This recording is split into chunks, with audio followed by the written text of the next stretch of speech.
Hey, good afternoon, everyone. Thank you so much for being here and joining us today for a really important and sure to be fascinating conversation on an important topic. I am Chris Berry. I'm the president of OhioX. We are a statewide technology and innovation nonprofit organization working to help build Ohio into a tech hub.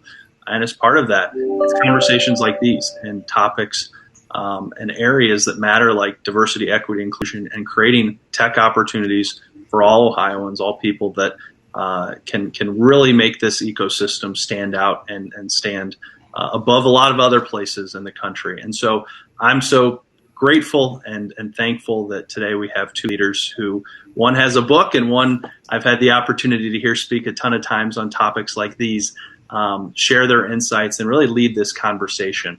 We have people live, and so a few things for those joining live, but there's also going to be a lot of people listening in after the fact as we're recording this and make it on demand. We're trying to treat things in this virtual world as, a bit of a Netflix where we can have live programming, but then we can also have on-demand content that people are able to access as a resource and as information and hopefully as something they can share with colleagues and friends. And so eventually this will, in about an hour or two, get posted to our YouTube page, which we'll make public, and anyone is welcome to use it. On the right-hand side, we're using this Run the World platform, which is really interesting. In an era of Zoom and Teams and all these other things, we've been trying to find platforms and resources that are a little more interactive and hopefully welcoming to people to kind of engage and get involved with. And so the right-hand side, you'll see the comment bar. We'll type away here, and as soon as I hop off stage, I'll be in there largely. Would very much welcome you to join in the conversation. Type in your questions, comments, and I just clapped, so you'll see something floating up with my screenshot on it. And so please consider and use that as a resource. Also, we have the ability to invite people to the stage. So as you're listening in, if you have questions, comments, want to hop in, please consider raising your hand or put it in the chat. We'll invite you to the stage, hand you this virtual microphone, and give you an opportunity to participate in the conversation. Another fun aspect that I'll wrap up with is at the end, we have the ability to do one-on-one kind of speed networking. It's really fun and interactive. At first, it might sound a little goofy, but we always get great comments afterwards because it allows you to meet one-on-one with people and really have a kind of a more singular conversation with someone who you just met, hopefully, and you're able to talk about what you just heard and hopefully make a new connection somewhere across the state. And so with that, I'm going to hand it over to Dr. Tanja Coverdale, who is our guest host and moderator and put this whole thing together. So Tanja, thank you so much for taking time out of your day to share your passion and expertise. And thank you so much for inviting Dr. Moore into this conversation. He has a big book that just came out on this topic, Diversity Starts With You. It's also the start of his book tour. So with all the busyness going on in the world, we're incredibly grateful. So I'm going to hand it over. I'm going to hop off stage, and I'll see everyone in the comment section. Okay. Chris, thank you so much for inviting me here to lead this very important discussion, and more so a discussion that is so that I'm so passionate about, as you know, and you mentioned, especially in the field of technology. As an African-American woman technologist who has been in this field for over 25 years, it's been really at the forefront of not just my mind, but my life, and having to navigate through the field. And it's just been my goal to ensure that tech has so many opportunities, but that these opportunities are available to everyone who want to be involved. And so thank you again for even allowing us to have a platform here in Ohio to have this conversation. So before I introduce our very special guest today, I want to again invite the audience to participate, right? This is a conversation for all of us to engage in. And so you hear something you like, feel free to show some applause. If you're getting excited about what you're hearing, hit the light bulb if you're inspired.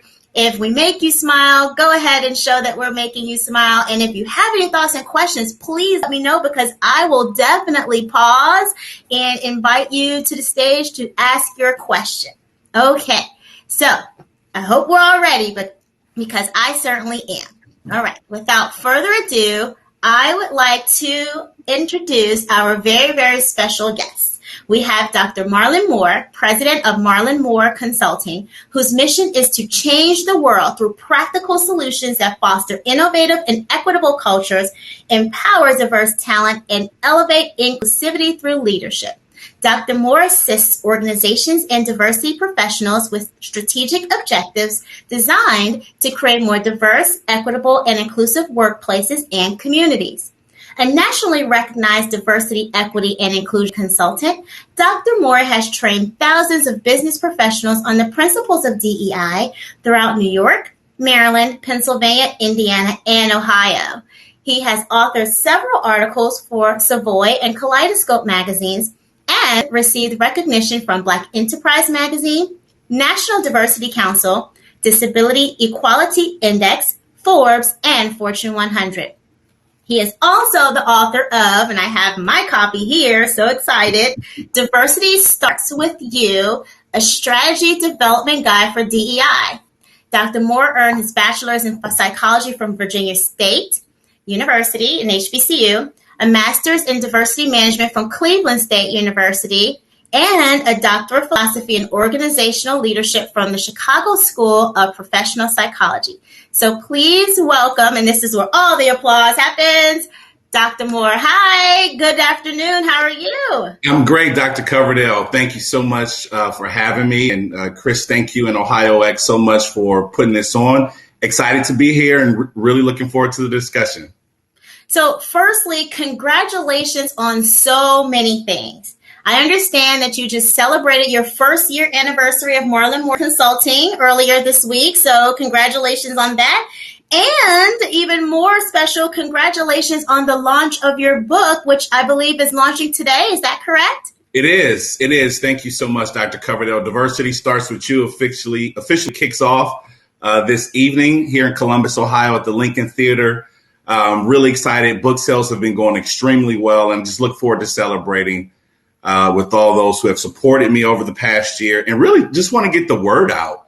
As you mentioned, Diversity Starts With You as a strategy development guide.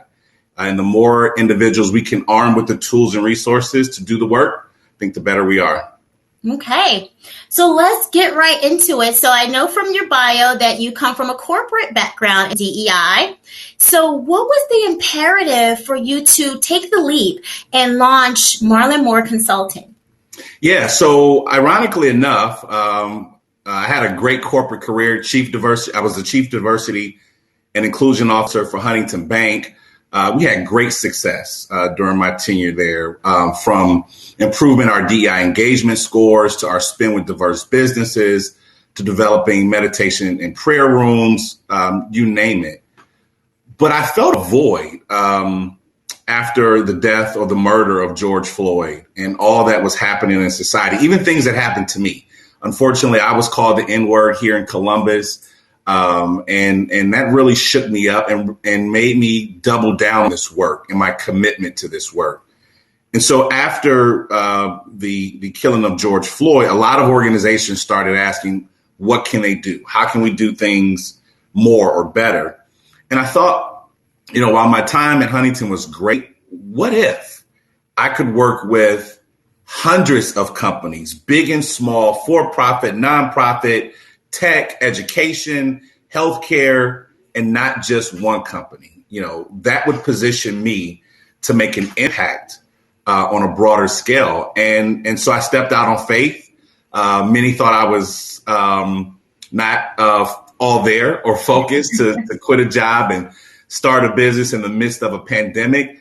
But I felt the time was right. And it's just been a wonderful year. I'm thankful for all of my clients, both big and small, local and national, that have embraced the work and have embraced me as a partner. So I'm excited. 1 year down, looking for 20 to 30, no, maybe not 30, but at least 20 more years of doing the work. And again, I appreciate you and organizations like Ohio X that are embracing this topic.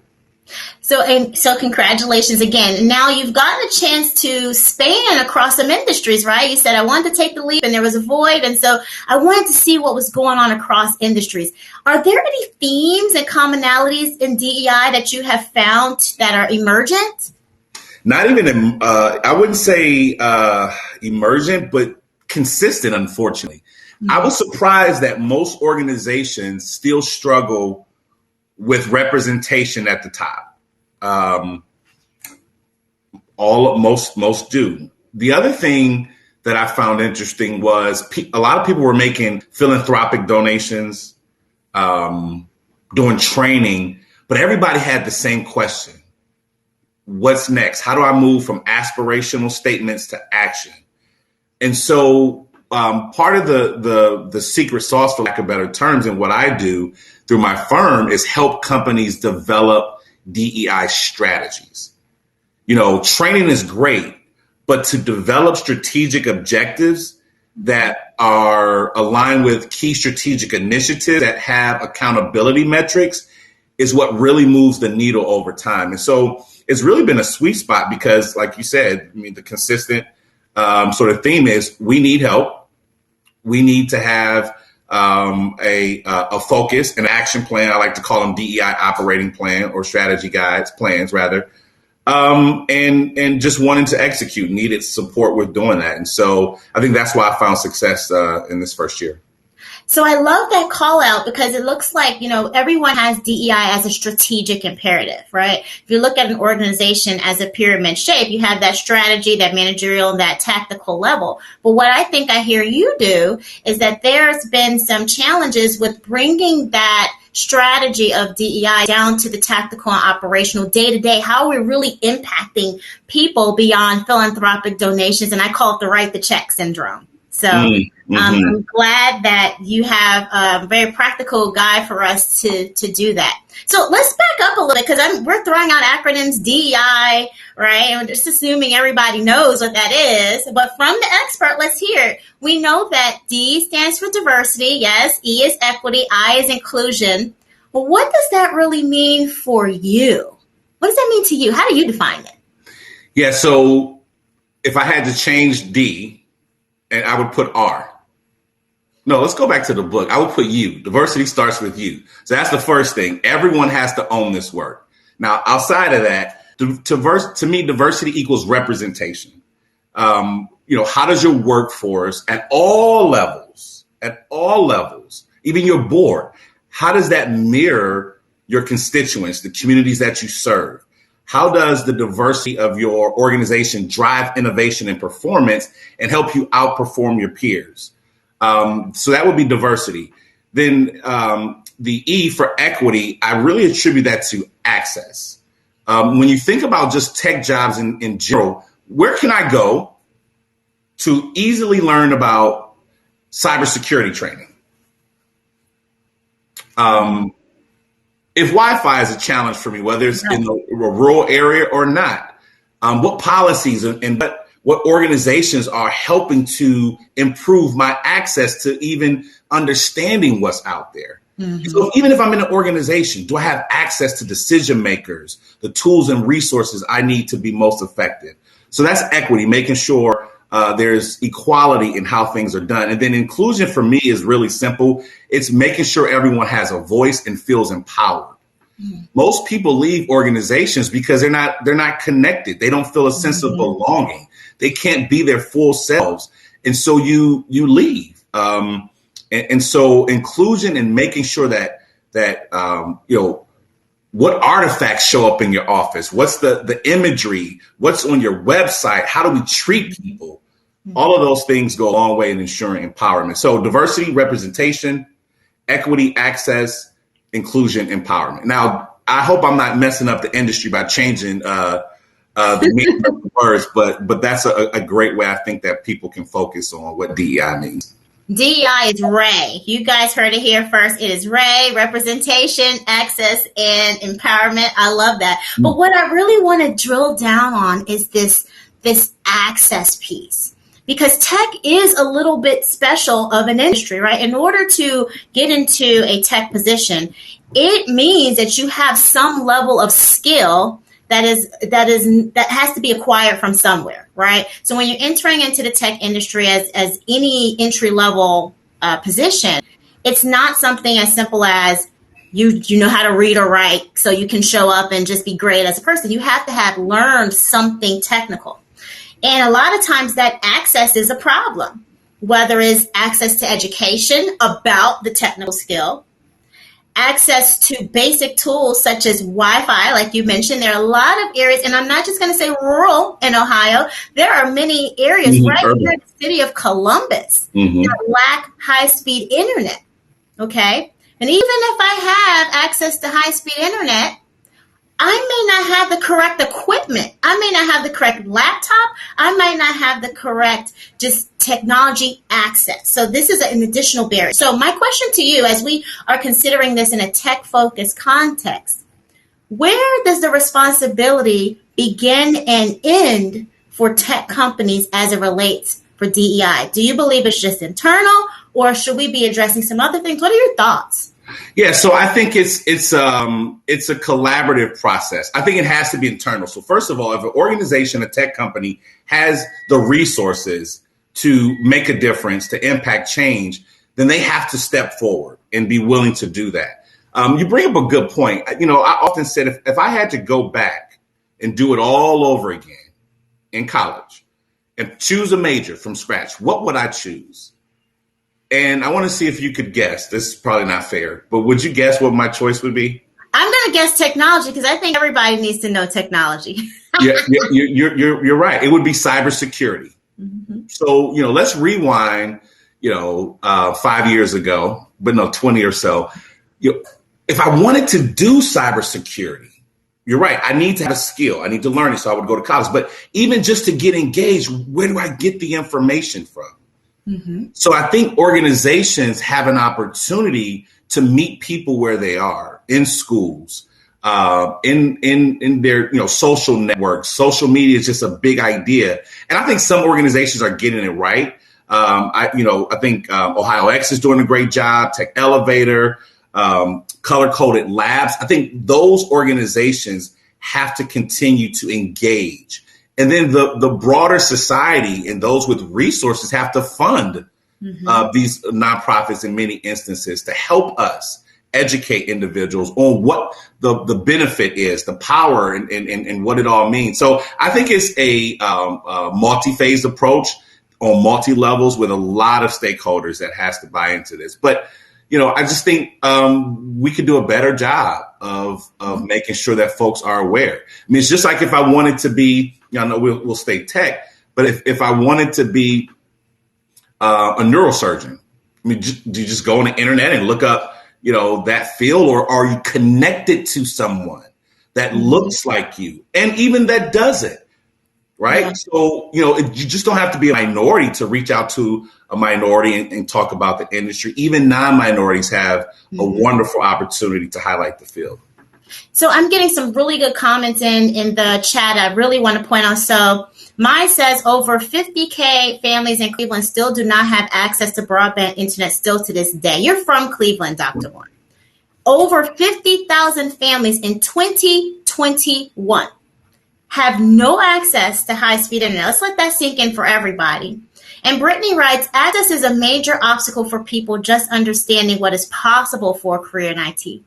So some of the gaps that I'm seeing is we have companies, they're spending all of this money on DE&I, right? I don't think that there's a company, especially not in 2021, maybe in 2019, but in 2021, there is not a company that has not at least put some investment in it, especially in the area of tech. In fact, I have some figures here. So I looked at a study conducted by Wiley. And in this study, they mentioned that 42 of the industry's top tech companies spent $4 billion in DEI efforts. $4 billion in just like 1 year, okay? So clearly there's an awareness of need. But if we're focusing only on our companies, so the 5 diverse people that we have in the tech companies, are we missing the mark? Like, what is the disconnect here in our industry? What do you think? So there's a couple of things, and I want to kind of streamline this and go back to access for a second. In my humble opinion, as a society, we're misguided. So $4 billion that went to training being able to say, oh, we did a implicit bias training, or we brought in a speaker to talk about how to not be a racist, that's not going to move the needle. Where we had an opportunity was to partner with some of our broadband partners and put $2 million, $3 million into those communities and make it affordable and make sure they had access. So we were misguided in where we put our dollars. As it relates to the lack of representation, I think we have not done a great job of talking up what the careers are, what the benefits are, and then developing and nurturing those who already are in the field. Again, we talk about representation. I can count probably on one hand how many Hispanic CIOs or African-American women CTOs or CIOs I know. Now, who does that fall on? Organizations. Mm-hmm. How are they being mentored? How are they being developed? What's their career path to taking on those leadership roles? And that's just not on the CEO or the chief human resources officer. Somebody manages someone who's in those positions. So there's a dual approach, develop from within, but then also recruit. And it's not just putting up Black Lives Matter sign on your website. It's going out, building relationships, nurturing those relationships. There is competition for talent. What's going to make your organization stand apart? What's going to make your organization serve as the best place someone has ever worked? All of those things go into creating a sense of inclusion and belonging.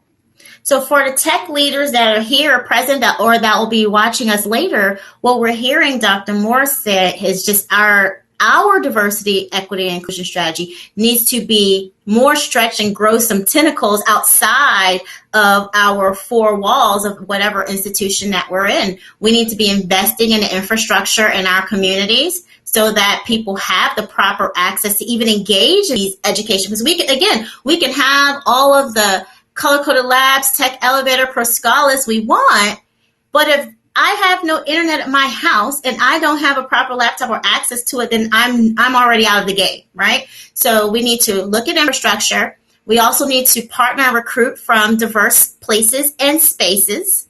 And then once we create that pipeline and support for the pipeline, once we have people in our companies, then we need to provide an elevator structure for them within. How are they being nurtured, mentored, grown? And then the cycle goes there. Did I summarize that correctly? You did an excellent job. Sounds like you read the book. I did. Cover to cover. Here it is. Yeah. No, I think you nailed it.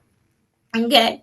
So diving in more in that Wiley study, because I really was just I'm not surprised. Again, I've been in this industry for a very long time, but it's just something about seeing things in print and quantitatively written. So from the story, 50% of associates that were surveyed said that they left or wanted to leave a tech job because the company culture made them feel unwelcome. And of that 50%, there was a higher percentage of women and ethnic respondents saying that they felt that way. Another thing I found was they said 68% of respondents said they felt uncomfortable in a tech role because of their gender, ethnicity, or socioeconomic background or neurodevelopmental condition. Another 68% of businesses surveyed, so it was individuals and businesses, said, we know we have a lack of diversity in our teams, so they know. And then the other one, I was kind of like, wow, 64% of the respondents said they believe that people from underrepresented backgrounds are discriminated against in the recruitment process. So it seems like in tech, we have a bigger bubble. And so I see that Chris put in the chat about color-coded labs. So I have a question here talking a little bit about the tech talent pipeline. The study mentioned that the majority of these businesses reported having trouble recruiting diverse entry-level tech talent. And that, again, goes back to my question about the scope of responsibility. So we do have people in Ohio like Color-Coded Labs that focuses on Black and brown talent, Proscalis Tech Elevator, but there's still a gap. So what else can we do to help diversify the pipeline? Because obviously we don't have enough people already in, so our focus, I believe, needs to be on the pipeline. So what else could we be doing? Yeah, so let's go back, if you don't mind, to the Wiley study for a second. And that study is precisely the reason why I wrote the book. And that's why it is a strategy development guide. Now, listen, tech has challenges, but those numbers, you could cut across any industry, a lot of industries, and they would look the same. So let's break this down for a second. And let's think about strategy. So how do you develop strategic objectives? The first question you ask yourself is, how do we want to move the needle? Okay, glad you asked. We want to focus on representation. Perfect. Now we will create a workforce strategic objective. Okay, great. So we'll go out, we'll recruit diverse talent, but they don't stay, they don't feel engaged. Oh, I'm glad you said that. Now we'll create a workplace strategic objective. So let's start there. I want to pose a question to the group for those who are listening and those who will view this later. Does your company have a organizational culture engagement survey that you send out? Just reflect. Now, the next question is, as a part of that, do you have a diversity, equity, and inclusion index? Are you measuring how your ethnic minority, your women, and other dimensions of the diversity feel within the organization? Are you creating a channel for them to express yourselves? If you are, then you will see that 50% say they left because of the culture. And so what do you do about that? What resources do you put in place? That's where affinity groups or employee business resource groups are a great resource. That's where mentoring programs are a phenomenal resource. So those are all the things that I would advise a company to do to get at that 50%. And when you think about the recruitment process, most people feel discriminated against in the process. One, job descriptions are not written in a very equitable and inclusive way. Two, you never see any representation. Very rarely do we see representation in the interview process from start to finish. And then three, I don't think we create a broader scope as it relates to where we go to find talent. People tend to reach out to folks they know, people who went to their school, people who are in their professional or social networks. And unfortunately, that doesn't always include minorities. So we have to do a better job in going to historically Black colleges, university. And to get to your question about what color-coded labs and Perscalas and those institutions do, we have to meet people early on. So I don't think it's just high school. If we can get them in elementary school and introduce them to the fundamentals and shift their paradigm about career choices, then we have a better chance of bringing them along in the later stages of their academic and early stages of their professional career. The moral of the story, you all, is it's time to double down. Talk is not going to get it done. We have to be very intentional and intrinsically motivated to do this work. Now, what do I mean by that? At the end of the day, if you have a daughter, a son, a niece, nephew, grandkids, my hope and the reason why I do this work is because I'd like my three nieces who are African-American women to be able to enter the field, be mentored by someone who embraces diversity, equity, and inclusion. I like for them to live in a community where they're going to schools with your kids, your sons, your daughters, your grandkids, your nieces or nephews, and they feel a sense of belonging and connectivity. This work really transcends our individual self. So. Mm-hmm. And so I really love the call out again. So now, as I'm hearing, we started, if you think, with a DEI strategy for tech that's a core within our four walls of our businesses. And now we've gone out to the communities. Now I'm hearing you incorporate maybe a K-12 strategy because we might want to meet them earlier. But this goes back to your D or R, actually, representation. If we're having a career day at any school, said school, and we're going to ask our parents, our aunts, our uncles, our neighbors to come and be a part of this career fair, depending on where we live, we may not see technologists of any color because it's just invisible to a whole subset of people who have not been represented. They're just not going to come to the school because who knows how to contact these mythical, magical technologists. So it seems like we need to do more to get in the schools, regardless of what our ethnic background is or our gender background, or just to make sure that people know it's an option.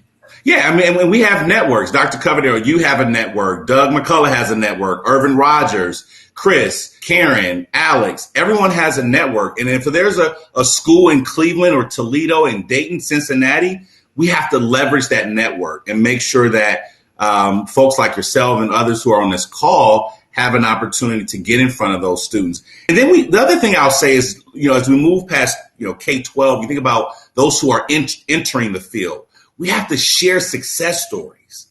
My sister, through your introduction, had an opportunity, a 20-something-year-old single mom, African-American, was introduced to Tech Elevator because of you. She's been mentored now by Doug McCullough. There's a ecosystem and a network of individuals who are helping to assist her. Tech Elevator has been very great in helping her. Now, fingers crossed, once Monique makes it, how do we tell her story? So other 20-somethings can say, wow, single mom, 3 kids, didn't know much about tech until she was introduced to it. If she can do it, I can do it. But we don't often tell the stories or highlight and share our successes. So I think that's another area of opportunity for all of us, including myself, not even being a tech professional. But you best believe once she moves forward, I'll be banging the drum for all of those who supported her in the industry as well. Yes, and I will too, and definitely see some people here in the audience that may be able to help. So hi, shout out to our Nationwide recruiters they're here. I mean, I'm proud to say that Nationwide recruiters showed up today to learn more about how they can help with diversity in tech at Nationwide. So super excited. And Dr. Coverdale, if I can, so first of all, kudos to the recruiters who are here. I'd just like to speak to that for a second. When I think about having been in HR, recruiters are often the front line to who potential candidates will see and meet. And so I encourage recruiters to really talk about the values of your organization and be intentional or purposeful about highlighting your commitment to diversity, equity, and inclusion. Diverse candidates look for that. We feel that. We want to see that. Don't lead with it, but be as authentic as it makes sense for you and for your organization. And don't be afraid to tout it because it goes a long way and it's a true differentiator. So kudos to you all for joining today and wanting to be a part of this topic. Exciting. Okay, we're going to dive into the book a little bit more. All right. So now we all have the link. So thanks to Chris. He's put the link in the chat. And so everybody is going to go get their book. But tell us a little bit more about what we can find inside. I'll tell you really quickly what my favorite part is, just so everybody can know that I read it. We have these little journal sections, right? So for everyone who hasn't gotten it yet, it's not just a book where you read and you receive information from Dr. Moore. It is a book where you can get your thoughts out on paper and really reflect on what you're reading. And so I feel like after you read this, your strategy is here. Was that your purpose? Like your strategy is like written as you're going along. Yeah, that's a great point. So it's a couple of things. So let me just be, the whole purpose of diversity, equity, inclusion is to be transparent and be your authentic self. So thank you for creating a space for me to do that this afternoon. I don't consider myself a reader, and I wrote the book with the non-reader in mind. So it is not a hard read. It is not a ton of pages. I wanted to get straight to the point, and you nailed it. It was giving D&I practitioners and others who are interested in the topic the roadmap for how to develop a DEI operating plan. So I start from the very beginning, from creating a diversity, equity, and inclusion commitment statement. Your statement should talk about what's important, why is it important, who's going to execute. I share an example, Peloton, for those who are here in Columbus, a big supporter of mine, and I was fortunate enough to help them draft their statement in their DEI plan. A copy of that is in the book, but it talks about what's important, why, and how. Then we move into action, okay? Aspiration to action. How do you develop strategic objectives? How do you put key initiatives behind those objectives? And how do you measure those objectives? Okay, so great. We have a statement. We have our objectives, we're recruiting, all that's going well. But then what do we do when folks get here?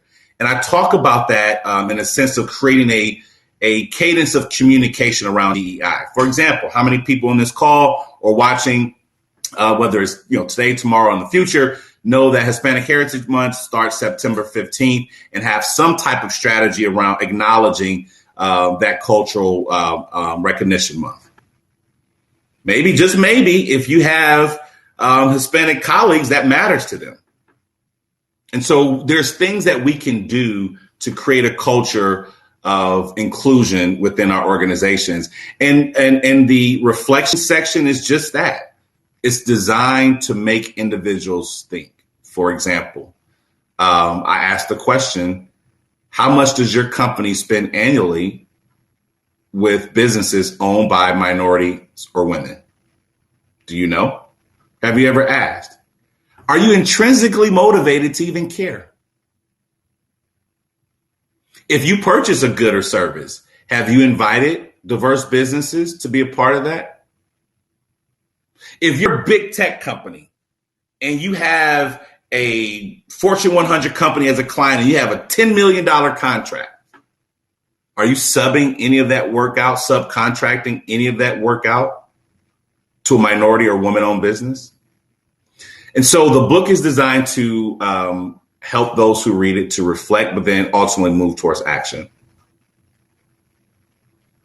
And that's what I loved most about it, because it was very, very practical. So again, I am going to just speak the praises of this book if anyone is on here, just to try and get a copy, because it was it's very easy to read. Like, I think I read mine in like a day, and was able to really think about what are we doing. And those are some good questions, because a lot of times, especially if we're not working in procurement, we don't ask these questions. And that's why diversity starts with you, me, you, everybody, the collective yous on here, because now I can ask that question. When we're doing staff augmentation, well, are we just using the larger consulting firms, or are we using some of our local consulting firms that have more diverse staffing to provide us? But that pressure sometimes has to come from within, because if nobody's asking, I mean, at the end of the day, people just want to get their job done. So they're just going to do what they've always done for the sake of efficiency. But if we're all asking because we know the questions to ask, then I think that helps to create that seismic shift that breeds change. Yeah, I'd just add on to that. Let's move from the supply diversity side and get back to workforce. As part of this talent development strategy and succession planning, is there diversity as a part of your 9-box exercise? And if you don't see any diversity, gender or otherwise, do you call it out? Do you ensure that your high performers who are diverse have development plans? Who's mentoring that talent? So those are all things that we should all reflect on. Again, no matter our role, I do think executives set the tone, but we should all be thinking about those questions. And in our own special way, we should be working to make a difference. So Alex has a really good question that I want to insert into the conversation. So thanks, Alex, for asking, and thanks for being here. So for small businesses and startups, and this is so important because in Columbus, in Ohio, we have a huge startup economy that's growing. So I love that Alex is bringing this to us. How do we take intentional action at an early stage? We are focused on building a representative, diverse, and creative team first. What else can we do? So I think the continue to network is the biggest thing I would say. So Alex, I would, just using me, for example, I should have, or it would be nice to meet you out or to connect with you on LinkedIn, to begin to understand your business, to make referrals, to introduce you to talent, to talk through what your HR strategy is. Again, small organization, startup, doesn't mean that you can't take the same steps as larger organizations. Referrals and building a pipeline, introducing you to connections at historically Black colleges and universities across this state or across this country. Just connecting with you and my network are all great ways that are very low cost, but allows us to get to know one another, build rapport and relationship, and share talent as it comes across. And so, I love. No, that was I said Chris, Alex. So that's an invitation, if you don't mind, to connect with me on LinkedIn, and I would be more than happy to introduce you to my network and others that may be able to support you at your current stage. Dr. Moore, Alex beat you to it. He said he was already sending you a LinkedIn request right now. So I think we're almost there. But I love that because it kind of goes into my thought, right? So the book title is Diversity Starts With You, which really, again, implies that it starts with you, me, and all of us, okay? So how would you answer somebody who says, well, how can diversity start with me? I'm just a fill in the blank, call center representative, customer service representative, entry-level developer. I'm just a. How can diversity start with me? So diversity starts with each of us because we all, every single one of us on this call, anyone watching this video, every single one of us should care about the society and communities in which we live and the companies in which we work. Every single one of us should care that minorities are affected by disease at a disproportionate rate than anyone else. Everyone should care that the generational or the economic wealth gap is so wide between diverse communities and non-diverse communities that it'll take generations just for individuals like my three little nieces to have an even playing field. Everyone should care that minorities make up the majority in this country, but have less than 3% of some of the executive roles in all the companies that we work with. That doesn't sound like a diverse society or equitable community. I don't choose to live in a country that doesn't want to see more equality.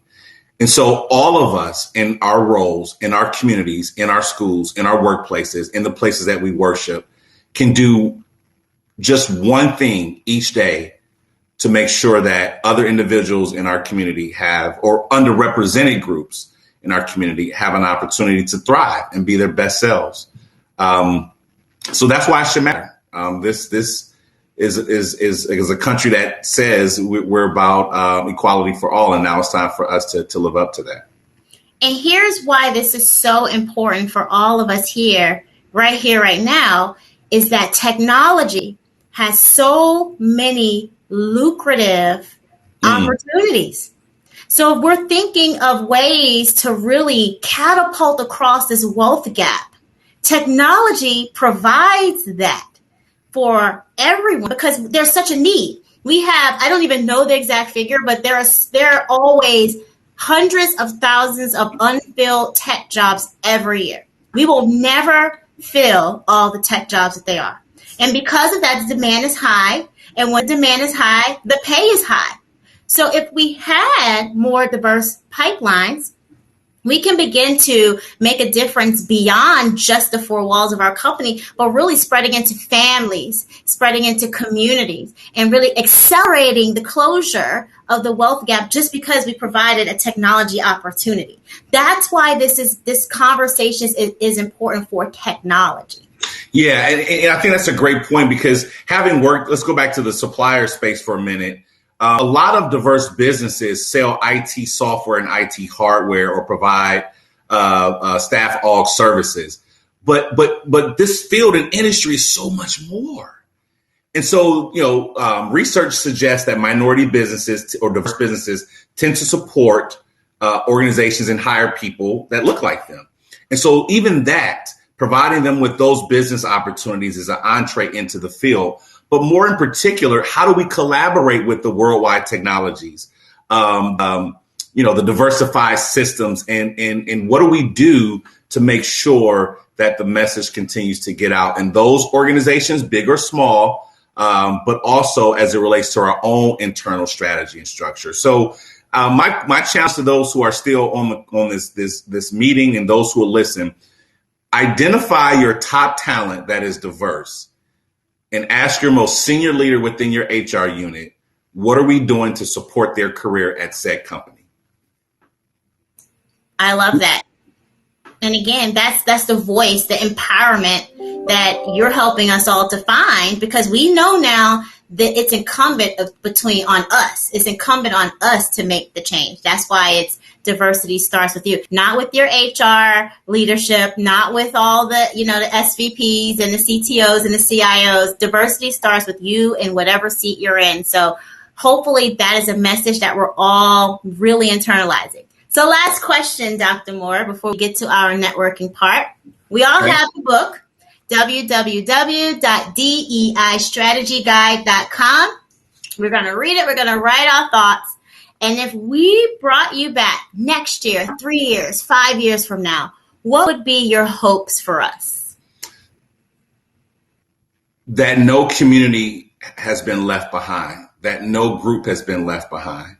We won't have to talk about the lack of broadband access. We won't have to talk about the lack of representation by diverse communities in corporations. We won't have to talk about 50% of diverse talent feel like they don't feel connected because of the culture. We won't have to reflect on the lack of recruitment process and strategies or talent development, talent management strategies that are not in place to ensure that underrepresented talent has an opportunity or have the opportunity to thrive. It won't be a conversation because the numbers and scores will reflect progress. And more in particular, we'll see the wealth gap in our country close, the health disparity gaps close. And we'll say, well, what happened? Well, I'm glad you asked. There are 45% of ethnic minorities who are in leadership role in tech companies, not just in Ohio, but across the country. There's a wonderful tech program out of Central State University that is feeding the major corporations in Ohio with entry-level jobs. And over the past 3 years, we've now seen that they've went from entry-level to mid-managed positions in such a short time because they had a mentor and a career development plan that ensured their success. I'd like to see a more equitable and inclusive society that, and not innately happens, but has happened because of purposeful intent by those of us who know better and choose to do better. I can't think of a better way to close. Thank you so much for your time. So if we need to find you, because now we need assistance, we've read the book and we're ready to put our strategy in action. How do we engage with Dr. Marlon Moore and Marlon Moore Consulting? Well, I, again, welcome connections on LinkedIn. I follow up daily with that, but you can also send me a personal email. And I made it very simple when I started my business. So you should not forget this. So my email is marlon@marlonmoore.com. Pretty simple, right? And my website is www.marlonmoore.com. Thank you, Dr. Coverdale, for listening there in the chat. So as we talk about broadband, I'm getting a message saying I have an unstable network, so I couldn't put comments in the session. So, it doesn't even matter what your economic status is sometimes. It just seems like we could do a better job across the board. But again, marlon@marlonmoore.com, www.marlonmoore.com. Thank you all for this platform. Continue the great work. And if I can ever be a resource to you all collectively or individually, happy to do so. Thank you. Well, thank you, Dr. Moore. Thank you, Tanja, for facilitating this and running a fantastic conversation. For those still on, we're going to try two things real quick. So the first one is this platform allows us to take they call it a group feed, so like a group selfie. So I'll give you a second if you wouldn't mind, getting ready for kind of a picture. We'll see how it works. We haven't tried this group selfie thing yet, but hopefully it turns out cool. The second thing, which we'll then do right after that, we do use a lot and it's really cool, is we'll launch a one-on-one networking. And we'll do 3 rounds, about a minute each, and so it automatically takes you to the next round. So it's a really nice, kind of like in a basketball shot clock where you're able to kind of talk and connect with someone and then go meet someone else new. And we'll still get people out of here by 1 p.m. for our next Zooms or Microsoft Teams or whatever that looks like. So we'll try this selfie thing and knock on wood that it works, and we'll see. So, Chris, can I make one suggestion? Please. So, in honor of today's topic, diversity, equity, and inclusion, can we have a little fun with our group picture, show a little personality, let's all be our authentic selves, whatever that is. so the world can see that technology is just not this one a type of professional. Absolutely. So we'll see how it goes. So it's all right. It's starting up. We're hitting start. Let's see what can do. And you should have a little thing that says "Take a selfie." Come up. So take a photo, and we'll see what happens. But this has been awesome.